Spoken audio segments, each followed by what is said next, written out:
सोचिए, अगर एक दिन आसमान फट पड़े, जमीन से पानी उबलने लगे और पूरी दुनिया सिर्फ एक समंदर में बदल जाए। एक जहाज, कुछ ईमान वाले और एक नबी जो 950 साल तक अपनी कौम को समझाते रहे। यह कहानी है उस नबी की जिसने सबसे लंबी दावत दी, सबसे बड़ा तूफान देखा और फिर जहाज नजात पर नई जिंदगी की शुरुआत की। वो द्वार था जब इंसानियत अपनी राह भूल चुकी थी, जब लोग अपने खलीक को भूलकर पत्थरों और बुतों के आगे सिर झुकाने लगे थे। अल्लाह ताला ने इंसान को एक मकसद के लिए बनाया था, तौहीद की पहचान के लिए, मगर वक्त गुजरा और शैतान ने इंसान के दिल में फुसफुसा दिया कि यह बुत तुम्हारे बुजुर्गों की याद हैं, इनके जरिए अल्लाह के करीब जाओ। लोगों ने पहले इन्हें यादगार बनाया, फिर सजाया, फिर सजदा किया और यूं तौहीद की रोशनी धीरे धीरे बुझती चली गई। इसी अंधेरे दौर में अल्लाह ने अपने एक बरगजीदा बंदे को नबी बनाकर भेजा। हजरत नूह अलैहिस्सलाम कौम में कोई उन्हें बुजुर्ग मानता, कोई नेक समझता, मगर जब उन्होंने कहा, ऐ मेरी कौम, अल्लाह की इबादत करो, वही तुम्हारा मालिक है, वही तुम्हें पैदा करने वाला है, तो लोग हंस पड़े, कहने लगे, नूह तुम भी आम इंसान की तरह हो। अगर अल्लाह को कुछ कहना होता तो वह कोई फरिश्ता भेजता। नूह अलैहिस्सलाम ने अपनी दावत शुरू की। वो अपने लोगों के दरवाजों पर जाकर कहते, ऐ मेरी कौम, अपने रब से माफी मांगो, वो तुम्हें आसमान से बरकत बरसाएगा, तुम्हें ताकत देगा, तुम्हारी औलाद बढ़ाएगा। मगर जवाब क्या मिला? लोग कहते हैं, हम तुम्हारी बातों से तंग आ चुके हैं। नूह, अगर तुम सच बोलते हो तो वो अजहाब ले आओ जिससे तुम डराते हो। हर दिन उनका मजाक उड़ाया जाता। कोई कहता, देखो यह वही है जो कहता है एक रब है। कोई बच्चों से कहता, इस बूढ़े का नाम ना लेना, यह मनहूस है। सोचिए भाई, 950 साल तक वो एक ही पैगाम देते रहे, कभी थके नहीं, कभी सब्र टूटा नहीं।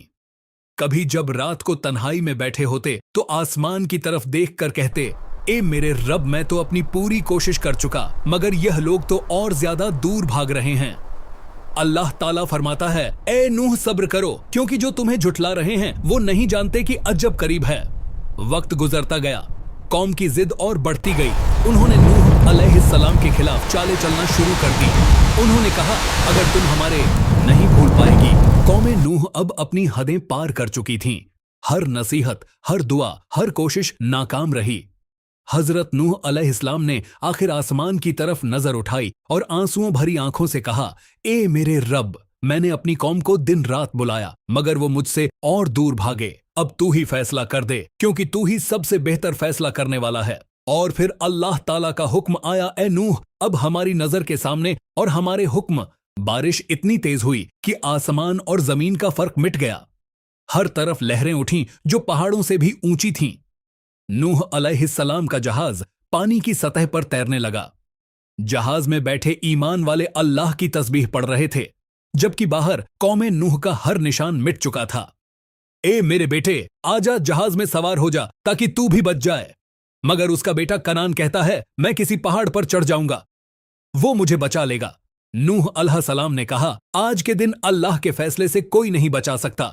और फिर एक ऊंची लहर आई जिसने कनान को निगल लिया। अब जहाज तैरता रहा, दिन रात, हफ्ते, महीने, यहां तक कि पूरी जमीन पानी से ढक गई।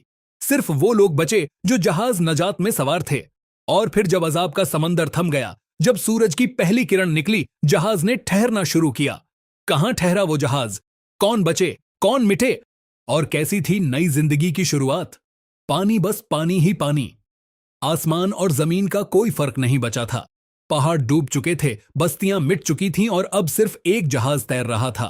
वो जहाज जो रहमत का निशान था, जिसे लोग जहाज ए नजात कहते हैं। उस जहाज में सवार थे हजरत नूह अलैहिस्सलाम, कुछ ईमान वाले लोग और हर योद्धे में से एक एक जानवर। जहाज तैर रहा था, कभी लहरों के साथ ऊपर उठता, कभी नीचे झुकता, कभी हवा उसे किसी और धकेल देती, कभी बारिश का बोझ उसे हिलाकर रख देता। हर लहर के साथ वो अल्लाह का नाम लेते। Alhamdulillahi Rabbil Alameen. Allah has shown us His mercy. Truly the earth is coming back to life before our eyes.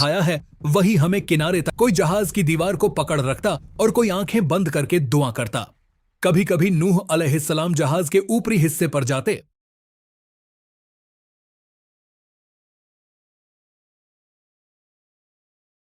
Alhamdulillah for this fresh start. Allah has blessed this valley. Let us build our homes with gratitude and hope.